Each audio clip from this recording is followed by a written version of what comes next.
El Toro is an Intamin Amusement Rides prefabricated wooden roller coaster, the only one of its kind in North America. Located at Six Flags Great Adventure, El Toro is arguably one of the best wooden roller coasters in the world. It features an incredible first drop, insane airtime, and a great low to the ground twister section. This is our full length, in depth review of El Toro and what you can expect when you ride this monster coaster. Before we get started, please like this video and subscribe as it greatly helps the channel, and turn on notifications so you never miss a video. Now, let's get into the review. El Toro is located in the Plaza del Carnaval section of Six Flags Great Adventure, and aside from some flat rides and shops, El Toro is the main attraction in this section. As Six Flags Great Adventure's only operating wooden roller coaster, rest in peace, Rolling Thunder, El Toro is a sight to behold when you approach the ride. El Toro has an iconic front gate with two wooden poles holding a black gate prominently displaying the ride's fiery logo, which beautifully frames the ride's massive wooden structure. When you walk through the queue, you actually walk right next to El Toro's second massive camelback airtime hill. And aside from some desert theming and a bull statue, El Toro features very little theming. You get a little bit of a desert, but not that much. While there is an extended queue, El Toro's queue is not very long. Most of the time, you can walk right up to the station, which is this great light-colored stone building with a Mexican theme. As you climb the stairs into the station, you notice one of El Toro's two massive 36-passenger trains. Much like Skyrush at Hershey Park, El Toro's station gets very crowded in the front. This front crowding in the station allows anyone looking for a near walk-on to head straight for the back rows. And El Toro is definitely a ride you have to experience in the back row. But we're getting ahead of ourselves. Once you have boarded one of El Toro's trains, secured your U-bar restraints, and cleared dispatch, you exit the station and make a left-hand turn into the 181-foot tall lift hill. The train will attach to a high-speed cable, which pulls you right up the lift hill at a scary quick pace, but not as quick as Skyrush's cable lift. At the top of the hill, you disengage the lift and coast to the left, making a 180-degree turnaround before plummeting down the 176-foot first drop at a 76-degree angle. And this first drop is easily one of the best first drops on a roller coaster, as you get crazy airtime as you go down it. And because of El Toro's trains, you get yanked from your seat going down this first drop if you are sitting in the back rows.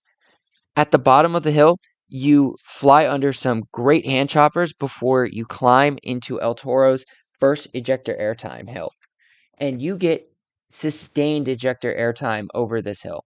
You then go through another tight trough before climbing into another massive airtime hill, which delivers just as much ejector airtime as the first hill. Next, you fly into a banking right-hand turnaround, which swoops downward and sets you up for the middle portion of the ride. Out of the turnaround, you fly over a floater airtime hill, under some more hand choppers, over another floater airtime hill, and into a left-hand turn behind the station. You then fly into one of the best airtime moments on the ride, the Rolling Thunder Hill, which delivers some violent airtime if you are sitting in the back rows of a full train in the heat of the summer or after a full day of running.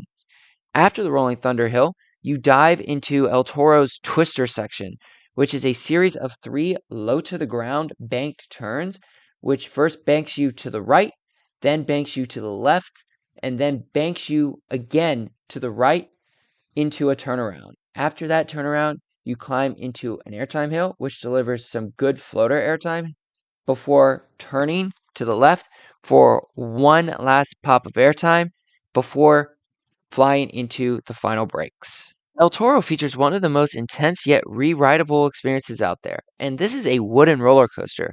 But do not let the dense wooden structure with insane airtime fool you. El Toro is still made of wood, which has its rougher moments. With emptier trains, you can feel some of the track's imperfections, the first turnaround being one we feel most often. Nonetheless, those rougher moments do not take away from the ride's overall ride experience. Before we move on to the wrap up, we want to mention two things. First, make sure you don't have any loose articles on you when you approach the ride entrance, as Six Flags Great Adventure strictly enforces its loose article policy on El Toro and other rides like Jersey Devil and King Ka. That means no phones, keys, wallets, etc. in your pockets. Second, some people have complained that the restraints will actually come down a bit during the ride, thus resulting in them getting stapled. While that happened to us once or twice, we have found that stapling doesn't happen as much, and it certainly does not take away from the ride experience given its intensity. Even with the Intamin prefab restraints, we get sustained ejector airtime off the first drop, during the massive airtime hills, and over the rolling Thunder Hill, as well as great floater airtime during the middle section of the ride. Overall, El Toro is an airtime machine. Unlike its B&M counterpart on the other side of the park, El Toro delivers on every aspect. Great ejector airtime, catch your breath floater airtime, rapid fire transitions during the twister section, and an intense yet enjoyable ride experience. When you get a back row ride on a full train, it delivers on the intensity even more, and it just blows your mind. So for final score, we give El Toro a 10 out of 10. When it hits all the elements at great speed with a full train, there is no other experience like it at Six Flags Great Adventure or on the East Coast. El Toro is undoubtedly a world-class roller coaster and worth the trip to Six Flags Great Adventure alone. So let us know in the comments if you have ridden El Toro, and if so, what you think of this world-class Intamin wooden roller coaster. And as always, stay tuned for more coaster reviews and amusement park content from Coaster Adventures, and we hope to see you in the next one.